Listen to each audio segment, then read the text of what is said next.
Hi, I'm Drew. I'm here to talk to you about the wax that we have available in the Monroe Center for the Arts. So this is our regular wax resist. I'm gonna shake it up. This is something that I'm gonna use on the bottom of my pot to gently prevent the glaze from sticking there and make it easier to have a nice clean line that looks more professional. Now imagine this is my pot. I work with test tiles. And I need to make sure that my glaze is at least a 1/4 inch away from the bottom in case it's a little heavy in the application and it runs just a little bit, it won't get stuck to the kiln. I have tied together a pencil and a little dowel that together are about a 1/4 inch tall. So I'm gonna put my pot down here. I'm gonna rest the pencils on the table and I'm going to use it to draw where my 1/4 inch is, okay? A little shaky, but the pencil, this is very handy. The graphite in this is going to burn off in the kiln, whether it's underneath wax, whether it's underneath glaze, whether it's just on the bare clay, it will burn off. So you can use this as a guideline, but it's not detrimental if it's showing a little bit after you do all your decoration. So I'm gonna take the wax, get just a thin layer, and I will paint that area following that line, okay? Your wax does not need to be thick. You're gonna do the wall and the bottom, okay? I'm using this long green brush that has the word wax on it because these bristles are a little sturdier, they're a little easier to clean under the hot water in the sink, and then just in case they're a little gunky, it's not annoying to try and use the paint brushes and they're full of wax. I just like to keep them separate. So I would continue this line around the rest of my pot, but for now I'm just gonna show you this front side. I'm gonna let this dry and show you some other things that we have available in the studio. I recently purchased these gold sharpies, which work like wax resist, but please don't use them to do just the bottom part. They're not for filling in the bottom, filling in the wall. They are for a decoration, okay? So I'm gonna take that and I might do some kind of ribbon looking thing, and I'm gonna go over it twice just to make sure it's really on there.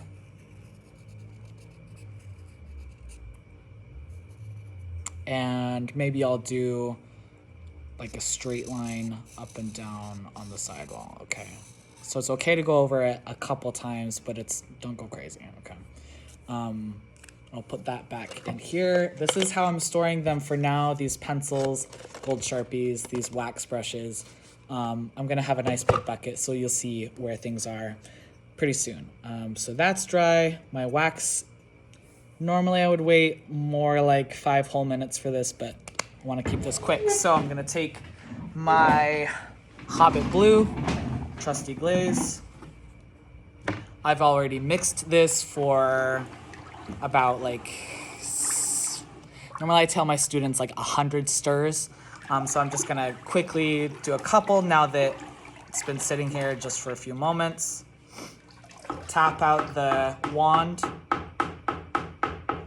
then rest the wand on the lid and take my tile, and I can actually fully submerge this now that I have the wax on the bottom. It's not necessary. Normally I just dip to where the wax line is, but I'm imagining that this is a pot that's hard to hold and maybe your hand slips, and I just want to show you what it's like, okay? So I'm dipping all the way down. This is what it looks like now. So you can see that the glaze is crawling away from where I put that wax. Now here's the place where a lot of students mess up. They see this, they put it down, they do the rest of their projects, and then they come back to it, it's dry, and they put this on the shelf, just like this. I will not fire it if it looks like this, where glaze is on the bottom. It will stick to the kiln. It will rip off the bottom of your pot. Everyone's going to be upset. So you need to make sure that even though you have waxed the bottom, you need to go back with some kind of sponge, or I also have a tutorial on using like my little wet carpet system like here, so I could wipe off the bottom nice and clean, and then I might use a wet sponge to get the side walls. Okay, so if I do that, you can very clearly see how it stuck where I didn't have the wax, and where I did have the wax, it's just a couple strokes. So let's see what it looks like for me to wipe off somewhere that I did not have wax. So instead of 2 passes, it's like 3 or 4, and it's a little uneven because where I had these divots, it's a little harder to get the glaze out of there. And this is also what I would call clean. Any of that like light staining is not gonna show up after the fire. People are kind of worried about that kind of stuff, but you can see the wax side looks a lot just crisper, nice and neat. So let's look at the gold Sharpie. Here where I did a couple passes, it's nice and clean. My little squiggle, you can still see that there is a little bit of glaze sticking, just like it did with my wax. So I would take a small brush, and now that my glaze is completely dry, I would kind of buff it off with a dry brush. Mostly just kind of pushing the glaze off of that gold Sharpie area, okay? The main takeaway is that even if there is wax on your project, if there is glaze on top of the wax, the glaze will stay and adhere to your pot even if there's wax in between. So the wax is helpful for your cleaning, but all of its magic powers work before the kiln and not during the firing, okay? I might even use something a little more blunt to kind of scrape away where that little squiggle is, okay? So now you can see I've carved away the whole thing, and that is going to turn out something like this, okay? So this is a project I did with 1 full dip of Hobbit blue and then a half dip of Hobbit blue. You can see it kind of covered up these little dots up here, but my name that I wrote like 2 or 3 times with that gold Sharpie looks nice and crisp, and then nice and crisp here. And that's because I did remove any glaze that was still sitting on top of the gold Sharpie. I also kind of colored a little bit on top of this texture with the gold Sharpie, and so then it only sat in the squares here, and I colored back and forth. And you can see an example of this, like where I didn't clean the Hobbit blue off, it did stick to the pot once the gold Sharpie burned off in the kiln pretty early, okay? Let me show you an example. This is the gold Sharpie technique on top of Midnight Rain. Well, sorry, underneath Midnight Rain. I only did 2 layers of Midnight Rain, and Midnight Rain kind of like dripped and ran a little bit more on top of the gold Sharpie writing, even though I had cleaned it really well. You can see over here especially, it's kind of gunked up. So I would really recommend that gold Sharpie technique with glazes that are a little more stable, a little thinner, but still full pigment. Not really something that is so thick in the application, okay? And let's see, I also have new wax, new to our studio, not new to the ceramics world.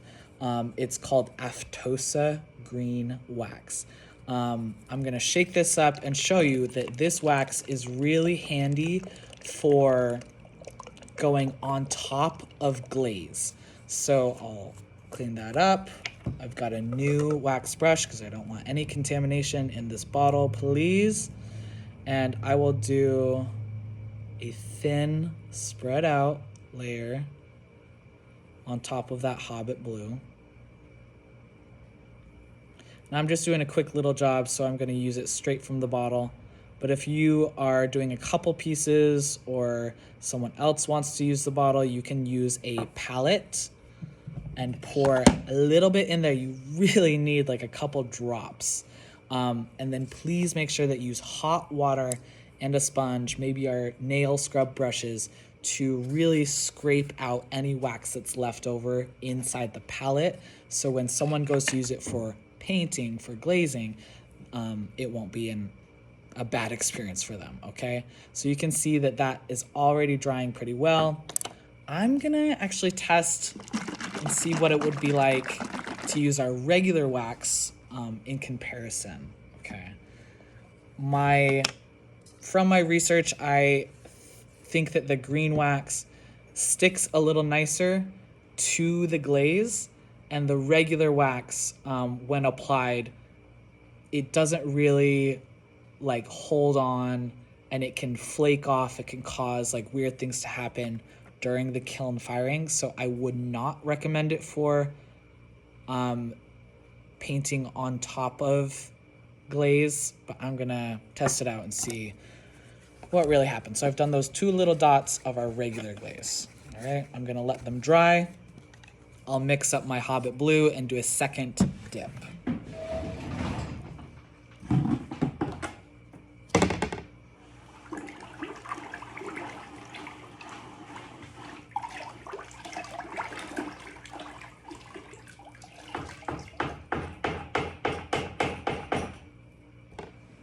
Okay, here it goes. It is, I would probably wait a little bit longer than I just did, because I think it's still just a tiny bit wet, but I'm filming, so I'm just gonna do it.